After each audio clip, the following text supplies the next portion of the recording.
Yes! Yes! Say I guess Assange, you lost that.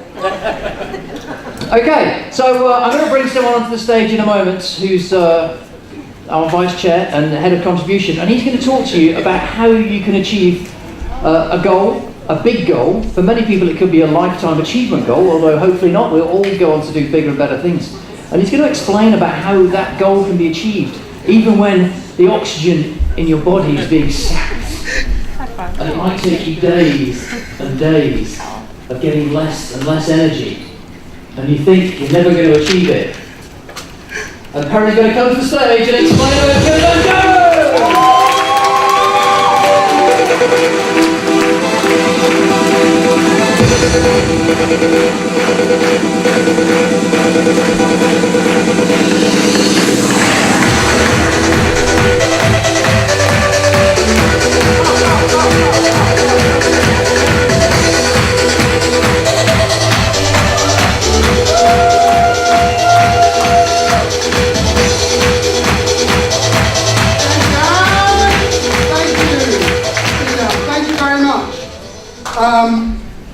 Well, that was quite a build-up. I don't know whether I'm going to teach you anything, but I'll share with you a journey that we've just been on. How many people here consider themselves on a journey, by a show of hands? A journey. Okay, so lady over there. What kind of journey are you on? Me, I'm starting a new business. Starting a new business. Did you put your hand up? Yes. What kind of journey are you on? Starting a new business. So that looks like a common theme. But the reason I'm asking is because we're all on the journey, whether we know it or not. And so I feel very grateful and humble to represent the Yes Group community. And I want to pay a lot of emphasis on that word, community. Does that word community mean anything to anybody in this room? It does. To me it means a lot, because this community has allowed me to do a lot of things. And when we started our journey, Eric said to me that this is the hardest thing you're going to have done in your life. And somehow it didn't ring through. So I'm standing here on behalf of you guys, and especially on behalf of some of our community who came along on this journey. So what I want to do is, first of all, we need to acknowledge those groups. So for those of you who don't know, we've just come down off Mount Kilimanjaro. So a group of us got together in this group, and we went on this journey to the top of Mount Kilimanjaro. Thank you. But before I acknowledge the guys who were with me, I know that there are some other people in this room who have done that trip. So if you've ever done Mount Kilimanjaro before, please stand up. Thank you. I honor you guys. I honor you guys because I know what you guys went through. And I know that you did it, and you've done it. You've done something similar. So congratulations and well done. So thank you very much.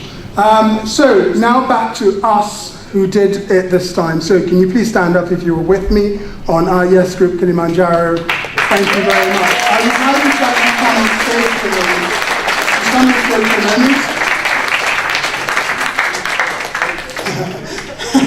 interesting. Please come on stage if you're with us. Some reason I thought we'll have a full house.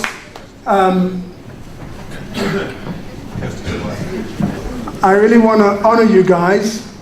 Wow, okay, I didn't know you were here. I really want to honor you guys for listening to me go on and on and on and on about this journey, for trusting and believing in me, in just my word, my promise, on behalf of this community. So I really, really, really, truly honor you. So thank you very much. And some of you would share your story with us in a moment, so can you please help me acknowledge this guy.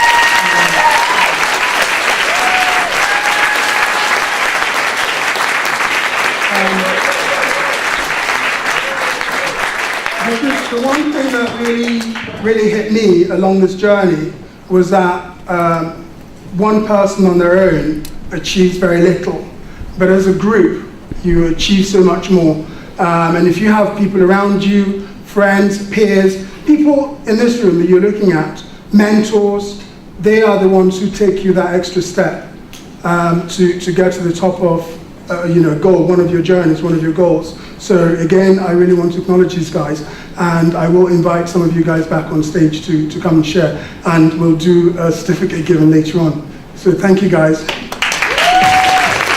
I'm going to do in the meantime is share with you, I did make a really good photo montage. When it came to playing on the big screen, it didn't quite work, so maybe you're not supposed to see it today. But we'll work on it and put it on Facebook and the Yes Group page for you to see. So what I'll do is quickly go through some of our photographs. Is it ready? Some of the photographs we took on the trip, just to kind of give you a flavor. Now what I can't do is really what for me was a journey of a lifetime, sort of squeeze it into a few minutes. So I'm going to just press the button, yeah, and again. Okay, cool. So that was our destination. When we arrived at our hotel on just the days before we climbed, we could see Kilimanjaro in the background, peeking out of the clouds, and very intimidating and actually quite scary. But nonetheless, when you get to the top, it's a beautiful view downwards. Not so much looking upwards, not so much going upwards. So that was our destination, and we are quite close. And some of the girls, we've been very creative in expressing the fact that we're the Yes Group community. I don't know whether you can see it. so that's meant to be a yes. So that was quite impressive when you have very little oxygen to breathe along with. So on to the next one. That slide says that 12 intrepid explorers attempted to climb Kilimanjaro. And I'm honored and glad to say that we all did it, and that's quite an achievement, because the typical success rate for climbing Kilimanjaro is between 30 to 50%, and we 100% scaled it. Now, that is quite impressive, but if I share with you why that was, it's just the power of our community. It's the strength of the Yes Group, it's the strength of the kind of attitude that we all carry along with us, because there were other groups along the way, and even for me at some point, I doubted that some of us could make it, simply because the journey was that was that tough when I was walking it, just a little bit ahead of some of them. So for us all to achieve it really is the strength of our community, and I can't emphasize that enough. I can't emphasize it enough. So 12 of us went and 12 of us made it. And we were we're privileged, and were very privileged to have this gentleman along. This is Eric Edmeades. I refer to him as the great adventurer. This guy has summited Kilimanjaro 4 times now. He's attempted it 5 times. The 5th time wasn't because he couldn't make it, but he had to escort somebody down who couldn't make it. So we were very honored and very privileged to have him guide us along, and I suspect that has something to do with the fact that we all summited. Because the format of our trip was that every evening we'll sit in whatever tent we had, our mess tent, whilst we're eating. We'll explore the day, what our journey was like on the day, and then we'll look to tomorrow, and we'll gain from his experience, from his mentorship. So that's why I said mentors are really important if you want to achieve your bigger goals. Find somebody, and one of the things that I learned from him, that I've also heard from other people who've achieved a lot, is that mentors are actually very easy to come by. The people you want to look at as mentors they've achieved, they've walked the journey. He's done it 4 times in the past. He's attempted it at least 4 times. And what he said is that they're actually very approachable. You just have to be brave enough to go along. And he did it last time in 2008, and he swore that he won't do it again. So I, along with Carl from the Yes Group, and just being a part of the Yes Group community, were able to persuade him to come along and do it for one more time. So really thank you. I mean, I appreciate he's not here, but I just want to acknowledge Eric Edmeades. He's one of my heroes, and there was a Tarzan moment. I refer to him as Tarzan simply because we went hunting with some bushmen, and they used bows and arrows, and they'd shot an arrow into a tree, and they were standing there kind of using their click language, and Eric just climbed the tree, so they'd taken his shirt off, climbed the tree as if it's no natural thing for him to do, whilst they were standing there trying to figure out, and he's climbed to the top, taking the arrow, and they're like,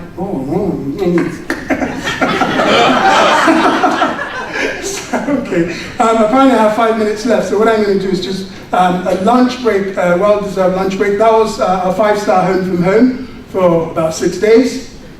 Okay, so this is, okay, I'll just let this video finish if you please. Become a muggle again. You know, it's like, and then by laughing, he realized he was going back to being a wizard. When you're done with this, and I don't know how many of you are into the Harry Potter metaphor here, but when you're done with this, you kind of are a wizard. You're able to look and laugh and say, I know what's going on here. I don't have to let this phase me. All right, so what else? And the last thing is gratitude. And frankly, if you nail the meaning piece, then finding gratitude is going to be really easy. Because once you've found the meaning, you're going to be grateful for this opportunity. And let me tell you something. You will have great gratitude about this. You will look back at this entire experience with gratitude. All of it. This climb. Okay, so what he was saying there was gratitude, and I feel really grateful that I attempted it and that I did it, that we all did it. So because I want to share with, I want some of my colleagues to share some of their stories, I'll just whiz through this really quickly. So that's our summiting. It was very hard. I'm sitting down not because I want to sit down, but because that was the only thing I could do. I couldn't stand up. And I cried on top of the mountain just because I realized what we just achieved. It was a long road. So that's Ian and that's Dickie using a t-shirt over there.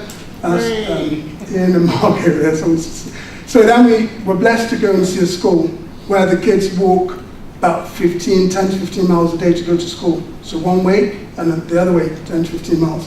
We made a small donation of $1,000. Next year, we'll be going back to that school. Oh, did I say next year? Yes. I'm a bit crazy enough to do it. So what I'd like to do is, Hugh, are you in the room somewhere? Just a minute. Is there a microphone for Hugh? And, yeah. Okay, I'm running out of time. So very quickly, I just want to share with the group what your experience was. Very briefly. Hello. My experience was tough. Putting it very simply, if you can imagine walking for 8 hours, uphill and downhill, at a speed that most people with arthritis could do, challenging breathing, feeling dizzy if you fell over and then tried to stop yourself. That's what it was on some days. And we were carrying in our rucksacks enough food and drink in terms of snacks just up and through till lunchtime. But the thing that was most disconcerting about it was the porters. The porters would carry all of our gear, all of our food, the tent. They would pack it up after we'd left. They'd walk past us. They'd get to the lunch spot, set it up, and when we got there, there was lunch. And then when we finished eating, they tore it all down and did exactly the same again. So every day I felt guilty for the simple reason of I thought this was hard. I looked at them, they're carrying my gear. You know, I have a 90-litre pack with all my equipment that I'm using and changing, and that's what they were carrying for me, as well as their day pack. So for me, those porters were just extraordinary people. Thank you. And they were the ones that helped us to achieve it, because they helped us up to the top. So that was it. Thank you. Thank you. When Eric said that it was going to be the hardest day of my life, I didn't listen. I really didn't listen. I didn't believe him, because people think, actually it's not going to be that difficult, it's going to be quite easy. There is nothing that is easy about the summit. I would say the lead up to it's amazing. You get to talk to everybody, walking between 6 and 8 hours. It's fantastic. You're around some inspirational people.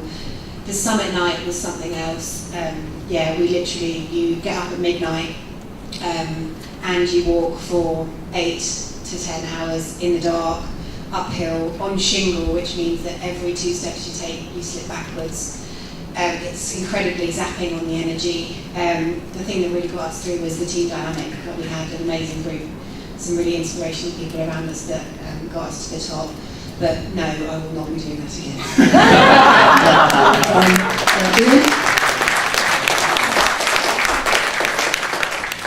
Yeah, I won't be doing it again. but I would encourage anyone else to do it for themselves. It was the hardest thing I've ever done in my life, but it was achievable. And it wasn't my physical shape that was going to stop me from getting the top. It was all about my mental attitude. And that was why our team got 100% compared to other groups. There was another group on the same trail as us that got 3 out of 8 people to the top. It was never a question of me that I wasn't going to get there. In that photo at the top, I'm not there. There's the first 7 people who are in that photo. Then there's another 5 of us that were still behind. And although some of us took considerably longer than that pack to get up and then get down, there was never any question of me not doing it. And actually, I think I was number 8. So Okay, don't worry. Thank you. Thank you very much. In finishing, thank you. In finishing, Ian mentioned a very important point, and for me, one of the reasons why I made it to the top was because I knew that I would be standing here reporting back to you guys. So when I said thank you and expressing the power of our community, you carried me up to the top. Thank you very much.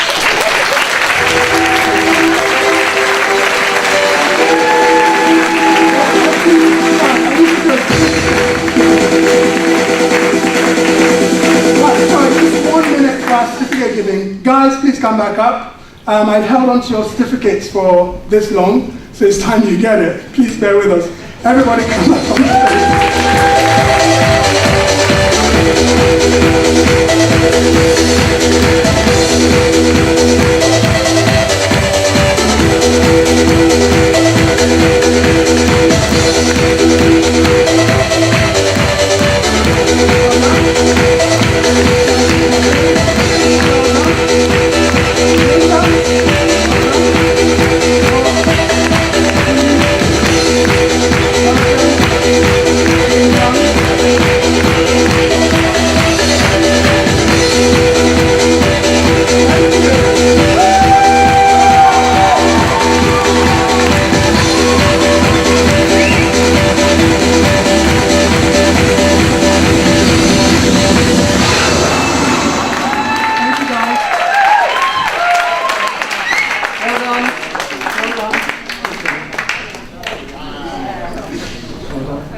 don't let Perry go And again. finally, we're doing this again next year if you want to be a part of it.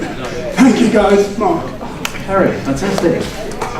That's awesome, isn't it? Is that amazing? Yeah! I did say the only way I'd do it is if I could do it in a helicopter. And I think you can get helicopters up there. It's only 20,000 feet. But apparently, I was reminded it's the journey. It's not destination. So.